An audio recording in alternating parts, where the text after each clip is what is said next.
Padahal Allah Subhanahu wa taala memberikan ilmu kepada hambanya, ya, berupa ilmu syar'i, yaitu bisa menafsirkan daripada Al-Qur'an. Nah, itu adalah takwil. Kemudian takyif, menanyakan bagaimana. Makanya kaifa berasal dari kata kaifa, bagaimana. Maksud daripada takyif adalah mempertanyakan bagaimana sifat Allah itu, atau menentukan bahwa hakikat sifat Allah itu begini dan begitu. Maka tidak boleh dikatakan bagaimana Allah bersemayam, beristiwa, bagaimana tangannya dan bagaimana wajahnya. Dan yang menjadi patokan utama tentang hal ini adalah perkataannya Al-Imam Malik rahimahullahu ta'ala. Beliau mengatakan al-istiwa'u ma'lumun wal kaifu majhulun wal imanu bihi wajibun was su'alu anhu bid'ah. Istiwa itu telah diketahui maknanya secara bahasa Arab, penggunaannya, ya. Sedangkan tata caranya tidak diketahui, ya. Tidak ada yang tahu bagaimana Allah itu istiwa, ya. Dan bahkan pun sering kita bahas dan sering juga saya sampaikan, istiwa itu kurang tepat jikalau dimaknai bersemayam. Kita tahu bersemayam itu duduk, ya. Istiwa itu lebih tepatnya adalah meninggi, gitu, ya. Al-istiwa'u ma'lumun, ya. Istiwa itu diketahui maknanya secara bahasa Arab, sedangkan tata caranya tidak ketahui, tetapi mengimaninya adalah wajib. Sebagian ulama mengatakan wal juhudu lahu kufrun, dan mengingkari daripada istiwa Allah ini adalah kufur, kekufuran. Kenapa demikian? Karena memang di antara akidah Ahlussunnah wal Jamaah dan imannya para salafus saleh itu beriman terhadap istiwa Allah. Kenapa demikian? Karena dalil-dalilnya sudah sangat jelas sekali. Ar-Rahmanu 'alal 'arsy istawa, ya, tsumma istawa 'alal 'arsy. Was-su'alu anhu bid'ah, dan menanyakannya adalah bid'ah. Kenapa demikian? Karena para sahabat radhiyallahu anhum, mereka tidak pernah bertanya masalah bagaimana cara Allah beristiwa. Dan bahkan pun jikalau ditanyakan, gak pernah akan ada jawabannya. Kenapa demikian? Karena Allah memang tidak memberikan jawaban. Dan jawaban yang paling tepat adalah jawabannya Imam Malik rahimahullahu ta'ala. Kemudian tamthil, pengumpamaan, ya. Nah, tamthil maknanya adalah tasbih, ya, yaitu menyerupakan sifat-sifat Allah, sifat dzatiyah atau sifat fi'liyah dengan sifat-sifat makhluknya. Contohnya seperti, ya, dengan berkata zat Allah seperti zat kita, atau menyerupai zat kita, sifat Allah menyerupai sifat kita. Itu semua tidak dibolehkan karena Allah Subhanahu wa taala berfirman, laisa kamitslihi syai'un wa huwas samiul basir. Dan ini adalah ayat yang sangat agung untuk membantah orang-orang yang mentasbih, ya, dan mentamthil Allah Subhanahu wa ta'ala dengan makhluknya. Ya. Dan ini ayat ini sudah sangat cukup sekali untuk menghancurkan daripada apa? Daripada pemikiran mereka tentang asma dan sifat Allah Subhanahu wa ta'ala. Adapun tasbih, ya, Syekh Muhammad bin Shalih Al-Utsaimin rahimahullah berkata perbedaan antara tamthil dan tasbih adalah tamthil menunjukkan penyamaan dari segala segi, sedangkan tasbih tidak demikian. Artinya apa? Tamthil itu lebih umum, tasbih itu lebih khusus. Nah, hal itu sejalan dengan yang telah digariskan Allah Subhanahu wa taala melalui firman-Nya, laisa kamitslihi syai'un wa huwas samiul basir. Tidak ada sesuatu pun yang serupa dengan Allah, dan Allah, ya, Dia yang maha mendengar dan maha melihat. Iya. Siapakah yang mengatakan bahwasanya Allah itu tidak sama dengan yang lain? Allah sendiri. Iya. Abu Uthman As-Sabuni berkata, para ulama hadis, semoga Allah memelihara mereka yang masih hidup dan merahmati mereka yang telah meninggal dunia, mengakui keesaan Allah, juga kerasulan dan kenabian Rasulullah. Mereka mengenal Rabb mereka melalui sifat-sifatnya yang dikatakan oleh wahyu dan kitab yang diturunkannya, atau melalui keterangan Rasulullah SAW, sebagaimana tercantum di dalam kabar-kabar sahih yang diterima dan disampaikan oleh para perawi yang adil lagi terpercaya dari beliau. Nah, ini tafsir daripada ayat tersebut. Ya. Mereka pun menetapkan untuk Allah apa yang telah ditetapkannya. Artinya apa? Menetapkan, mengikuti ketetapan daripada yang ditetapkan oleh Allah Subhanahu wa Ta'ala.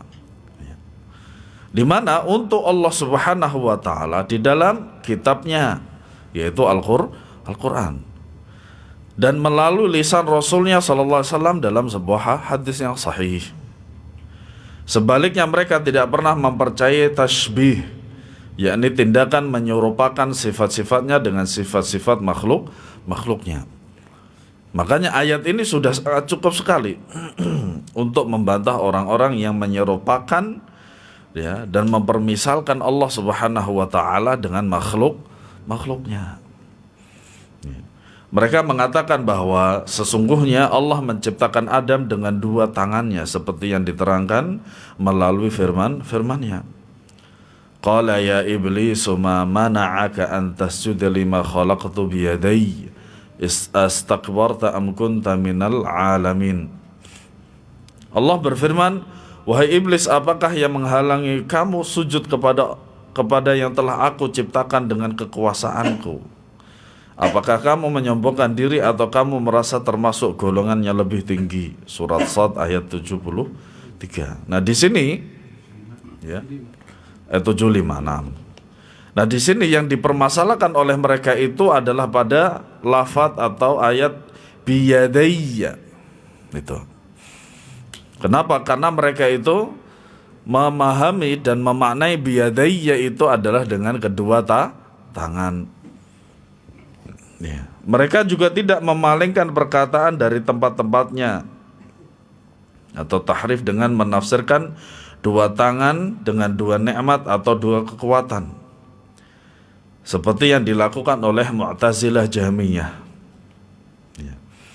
Nah, di sini kan ada dua istilah kelompok, dua kelompok jadi satu, yaitu Mu'tazilah dan Jahmiyah. Teringat keterangan salah seorang ustaz ketika dia itu membahas tentang agama-agama terdahulu.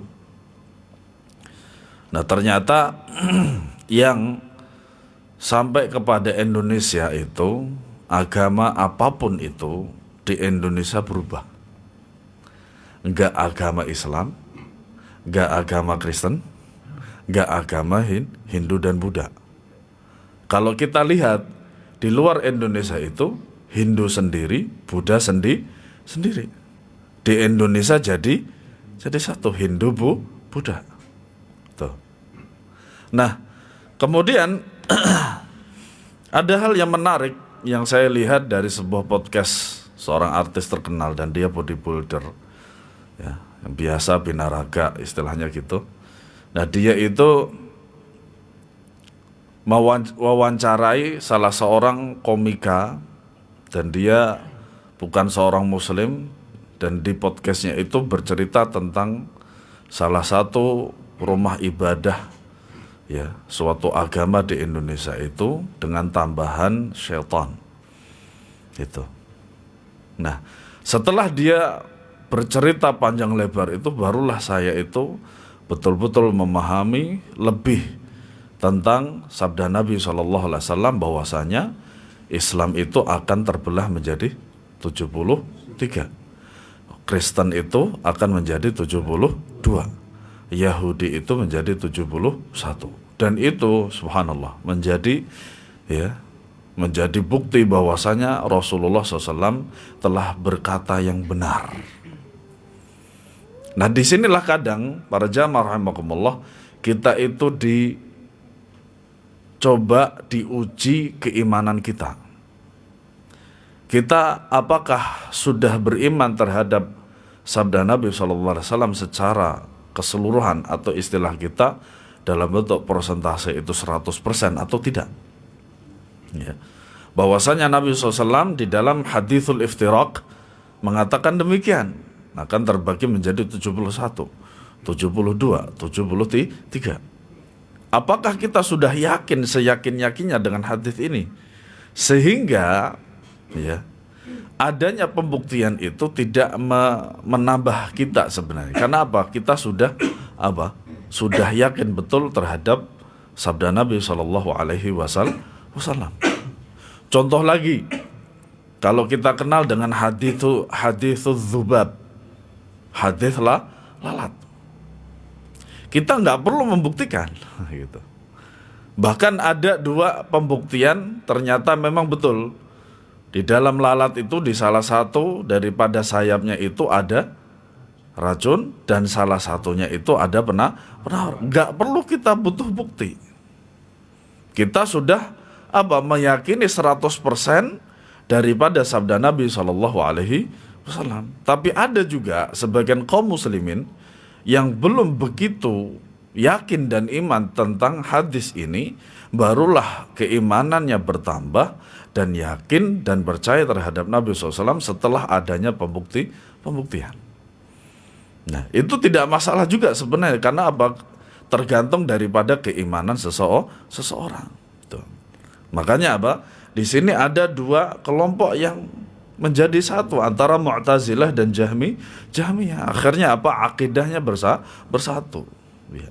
Makanya ya, agama-agama yang datang dari Indonesia itu ada yang sudah berubah. Nah,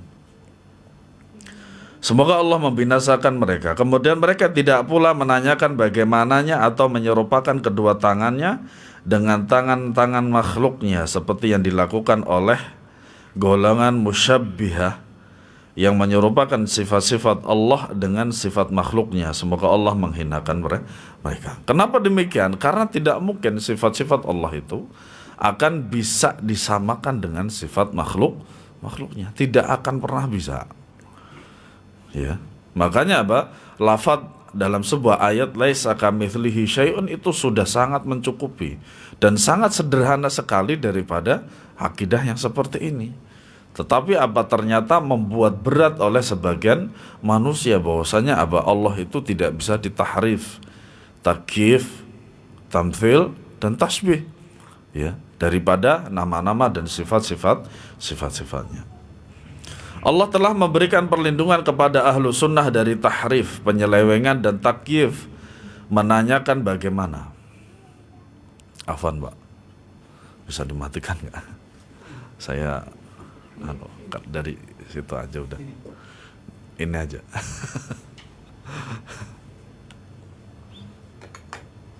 Karena mejanya ini mantul dengan ini nih. Sekiranya kalau mejanya nggak pakai ini, Afan ya. Sudah.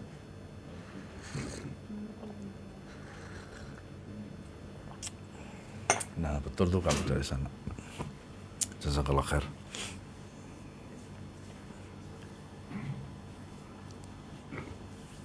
Ya.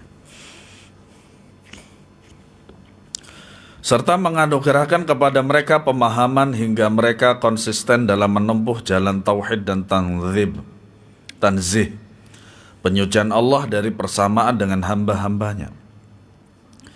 Kebanyakan orang-orang yang mencoba untuk menyerupakan Allah dengan makhluknya itu, thariqahnya, metodenya mereka itu metode yang memaksa. Metode yang memaksa. Dan metode mereka pun juga salah. Sudah sangat salah kaprah. Sebagaimana yang kita jelaskan di dalam majelis kita ini, metode mereka itu bukan metode yang berasal dari Al-Quran dan Sunnah. Sehingga metode mereka itu jauh dari kebenaran dan tidak bisa dibuktikan secara ilmiah. Dan bahkan metodenya itu adalah metode yang batil sekali. Sehingga nanti apa? Hasilnya akan meniadakan sebagian sifat-sifat dan nama-nama Allah, dan itu justru malah batil. Ya. Tidak mungkin manusia itu bisa meniadakan daripada nama-nama dan sifat-sifat Allah. Tidak mungkin. Makhluk kok bisa gitu loh. Ya. Nah, adapun Khalik tentu saja bisa.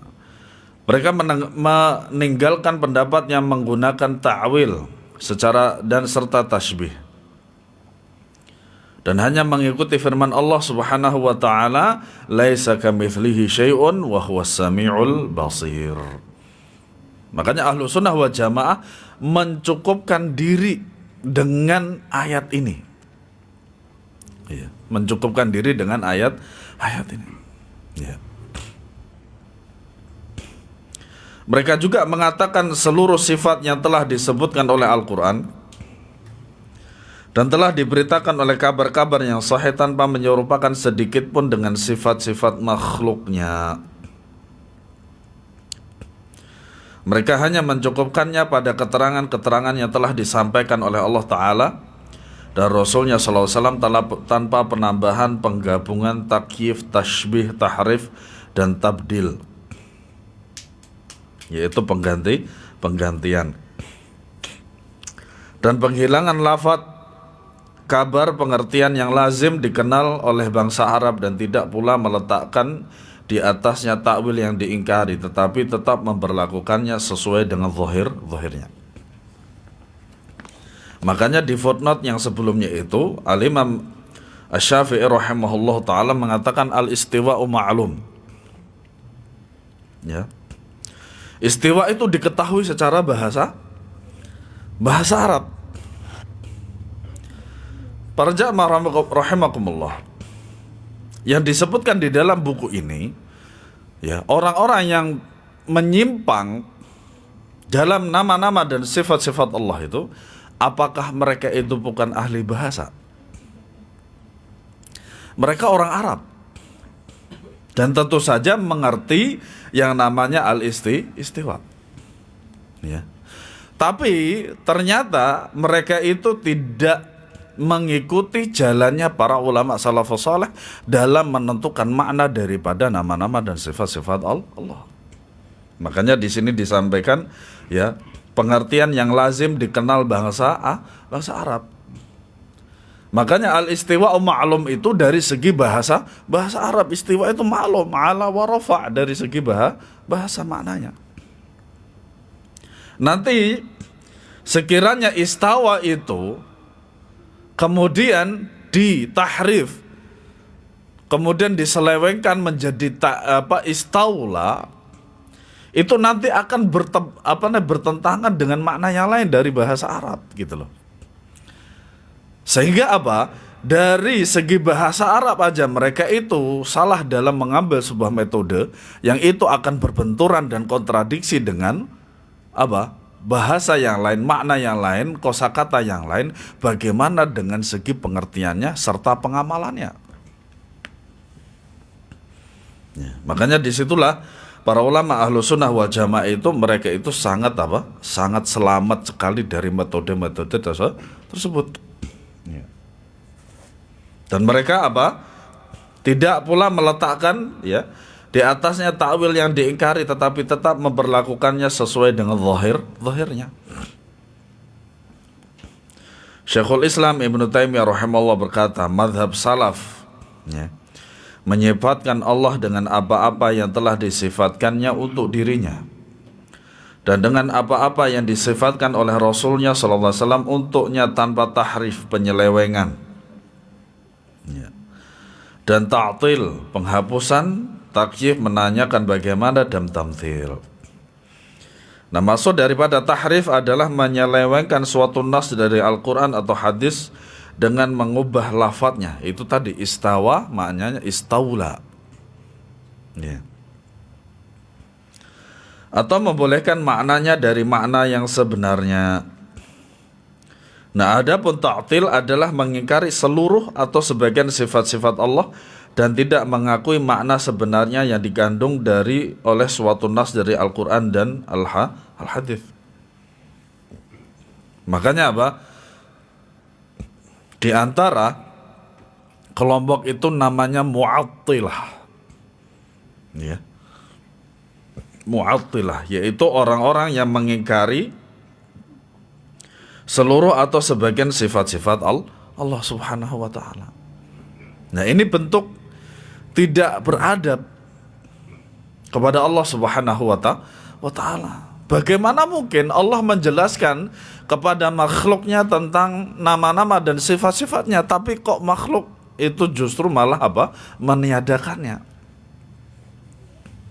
Dan mereka meniadakan daripada nama-nama dan sifat-sifat Allah itu. Kenapa? Karena mereka itu melakukan metode daripada akalnya mereka sendiri, ya, yang tidak berada di atas petunjuk Allah dan Rasulnya Shallallahu Alaihi Wasallam. Kita meyakini bahwa apa-apa yang disifatkan Allah itu adalah benar, bukan teka-teki maupun rekaan. Bahkan maknanya dapat langsung diketahui, sebagaimana seorang yang berbicara mengetahui maksud dari pembicaraannya. Terlebih lagi jika yang berbicara itu adalah makhluk yang paling tahu apa yang diucapkannya, paling fasih dalam menjelaskan ilmu dan menyampaikan keterangan, pengenalan, penunjukan, bimbingan, serta dan penetapan sifat-sifat tersebut. Siapa yang dimaksud ini? Rasulullah Sallallahu Alaihi Wasallam. Ya. Makanya nanti kita akan mengetahui bagaimana perkataan Al-Imam Syafi'i tentang ini. Allah Subhanahu wa taala adalah Rabb. Tiada sesuatu pun yang serupa dengannya. Apapun itu dari makhluk. Makanya tidak akan pernah ada yang namanya dua khalik, dua pencipta, dua Tuhan. Ya. Pasti salah satunya akan sirna, ya. Ya, akan hilang. Jikalau alam semesta ini ada dua Tuhan, pasti juga akan rusak. Tuhan yang satu inginnya ini, Tuhan yang satu inginnya ini, dan seterusnya. Allah adalah Rabb, tiada sesuatu pun yang serupa dengannya. Tidak pada dirinya yang disucikan dan disebutkannya dengan nama-nama dan sifat-sifatnya, serta tidak pula pada perbuatan-perbuatannya, sebagaimana kita meyakini bahwa Allah memiliki zat dan perbuatan yang hakiki. Maka demikian pula dia mempunyai sifat-sifat yang hakiki. Artinya apa? Nama-nama dan sifat-sifat Allah semuanya adalah hakiki, tidak ada yang istilahnya majazi. Nah, sedikit saya menjelaskan tentang isim. Ya. Isim dilihat dari segi jenisnya. Dalam bahasa Arab dia terbagi menjadi dua. Yang pertama adalah mudzakkar. Yang kedua adalah alhamdulillah. Apa teh nyaho ya? Nah, dan juga mudzakkar itu dibagi menjadi dua. Ada yang hakiki dan ada yang majazi. Hakiki, hakiki. Contohnya apa mudzakkar yang hakiki? Muhammad. Apa ada perempuan namanya Muhammad? Tuh. Ali. Apa ada perempuan namanya Ali? Enggak ada. Dan seterusnya. Tuh. Yang kedua majazi, majaz. Kalau antum tahu dalam bahasa Arab, bahasa Indonesia itu majaz itu apa? Ya. Contohnya apa? Qalamun, pen. Itu ada tak marbutohnya enggak itu di akhir? Enggak ada. Kitabun, kitab. Jawalun, HP. Nah, itu adalah apa? Mudzakkar majazi. Kenapa? Karena tidak ada tak marbutoh di situ. Nah, kemudian yang mu'annas juga sama. Mu'annas itu terbagi menjadi dua. Yang pertama adalah hakikiyah, Aisyah. Apa ada laki-laki namanya Aisyah? Tidak ada. Fatimah, apa ada? Tidak ada. Nah, Fatimah itu pasti dia adalah mu'annath, dan dia hakikiyah karena dia adalah akil yang berakal, dan dia manusia. Nah, majazi contohnya apa? Sayyaratun, ada tak marbutoh, mobil. Ya. Kemudian apa juga saburatun, papan tulis, ada tak marbutohnya. Ya, madrasatun. Nah, seperti Usamatun itu tidak masuk di situ. Oleh karenanya apa? Usamatun itu adalah apa? Secara lafaz dia adalah mu'annas, tapi maknanya dia laki-laki. Nah, paham ya insyaallah ya. Iya. Nah, disinilah apa? Maksud daripada hakiki. Allah tiada sesuatu pun yang serupa dengannya. Tidak pada zatnya, tidak pada sifat-sifatnya, tidak pula pada perbuatan-perbuatannya. Nah, disinilah ini komponen terpenting dari Allah Subhanahu wa taala. Bahwasanya Allah tidak akan pernah sama dengan makhluknya. Zat Allah tidak sama dengan zat makhluk. Ya, dan seterusnya. Segala sesuatu yang mengharuskan pengurangan atau mengesankan kebaruan, sesungguhnya Allah Maha Suci darinya dalam arti yang sebenarnya. Sesungguhnya Allah sangat berhak serta sangat layak terhadap kesempurnaan yang tidak ada kesudahan di atasnya. Ibnu Katsir rahimahullah menerangkan, adapun firman Allah Ta'ala, lalu dia beristiwa di atas arsy. Jadi nanti kalau saya baca tidak sesuai dengan buku ini, ya, saya masih berpendapat dengan demikian. Ya, istiwa itu bukan bersemayam. Ya. Banyak sekali komentar pendapat orang-orang dalam hal ini, akan tetapi di sini bukanlah tempat yang tepat untuk memaparkannya. Karena itulah kami hanya mengikuti madhab salafus salih, yaitu madhab yang dianut oleh para ulama seperti Malik, Al-Auza'i, Al-Thawri, Al-Laits bin Sa'ad, Al-Syafi'i, Ahmad, Ishaq bin Rahawai, dan lain-lain daripada imam kaum muslimin sepanjang masa, yang terdahulu maupun sekarang, dengan menyikapinya sebagaimana datangnya tanpa takyif, tashbih, dan ta'til. Ya. Makna yang ditangkap oleh pikiran orang-orang yang musyabbihin, orang-orang yang menyerupakan Allah dengan makhluknya, adalah spontan sifat itu dinafikan dari Allah.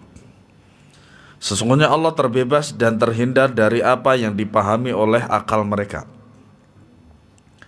Karena sesungguhnya dia tidak menyerupai sesuatu pun dari makhluknya, tidak sesuatu pun yang serupa dengannya, dan dia maha mendengar lagi maha melihat. Ya, nah ini sangat kuat sekali, dan saya kira kita sudah sangat yakin bahwasanya Allah Subhanahu wa taala itu tidak akan pernah sama dengan makhluknya. Ya. Adzan. Berapa menit lagi? 2 menit. Akan tetapi persoalannya sebagaimana yang dikatakan oleh para imam, antara lain Nu'man bin Hammad, gurunya Al-Bukhari. Ia berkata, siapa yang menyerupakan Allah dengan makhluknya, maka ia telah kafir. Siapa yang mengingkari apa-apa yang disifatkan Allah untuk dirinya, sesungguhnya ia telah kafir. Tidak ada tasbih penyerupaan pada apa yang telah disifatkan Allah untuk dirinya dan juga oleh Rasulnya sallallahu alaihi wasallam.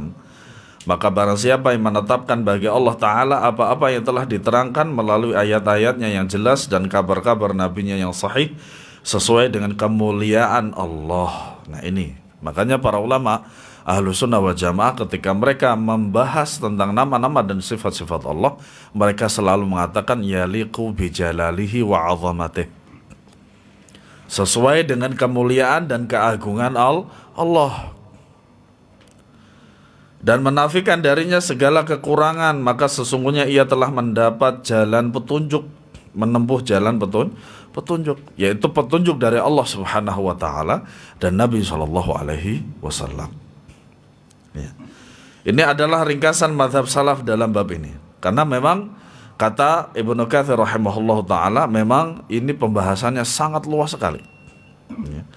Adapun jalan yang mereka tempuh dalam melakukan penegasan dan penafian semuanya tegak berdasarkan Alkitab dan As-Sunnah, Hal ini telah disebutkan sebelumnya dan dijelaskan pula dalam mazhab mereka dalam menetapkan aqidah. Nah, silakan.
Kemudian yang kedua, akidah Imam Syafi'i tentang nama dan sifat Allah secara global.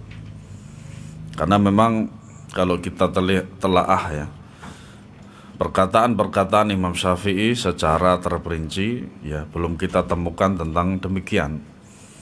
Dan bukan berarti beliau rahimahullahu ta'ala tidak mengetahui akidah secara terperinci, tidak ya. Tetapi yang menonjol dari beliau rahimahullahu ta'ala adalah fikih dan hadisnya. Nah, Imam Syafi'i rahimahullah adalah salah seorang imam salaf yang tetap konsisten menempuh mazhab salaf dalam masalah ini. Bahkan beliau pernah berdebat dengan sejumlah tokoh yang berseberangan dengan mazhab ini serta menegakkan hujjah untuk mereka. Ya, bukan berarti beliau itu suka berdebat, enggak. Ya. Bahkan diriwayatkan dari Asy-Syafi'i rahimahullah bahwa beliau pernah memvonis kafir lawan berdebatnya dari kelompok yang berlawanan dengan manhaj salaf. Ini diantara bukti yang menjelaskan betapa gigihnya beliau memegang dan mempertahankan manhaj salaf dengan menetapkan sifat Allah sesuai dengan apa yang telah ditetapkannya dalam Alkitab dan As-Sunnah tanpa takyif, tamthil, tashbih, ta'wil dan ta'til. Ya. Di sini ada 5 malahan: takyif, tamthil, tashbih, ta'wil dan ta'til. Kalau ta'til tadi kita ketahui bahwasanya ada, yaitu mengingkari secara keseluruhan atau sebagian nama-nama dan sifat-sifat Allah. Ya. Nah, saya kira bisa dilihat dalam biografi beliau. Adabus Syafi'i wa manaqibuhu. Ya. Syekhul Islam Ibnu Taimiyah rahimahullah pernah ditanya tentang 2 orang laki-laki yang berbeda dalam keyakinan. Salah seorang di antaranya mereka berkata, siapa yang tidak meyakini bahwa Allah Azza wa Jalla di langit, maka dia dianggap sesat. Ya. Sementara yang lain berkata, sesungguhnya Allah tidak dibatasi oleh ruang atau tempat, padahal keduanya pengikut Asy-Syafi'i. Nah, akidah wasitiyah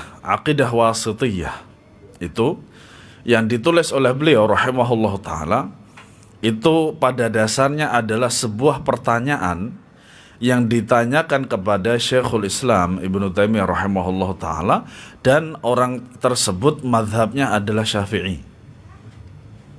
Dan bahkan di antara murid beliau Ibnu Taimiyah itu ada yang bermadhab Syafi'i.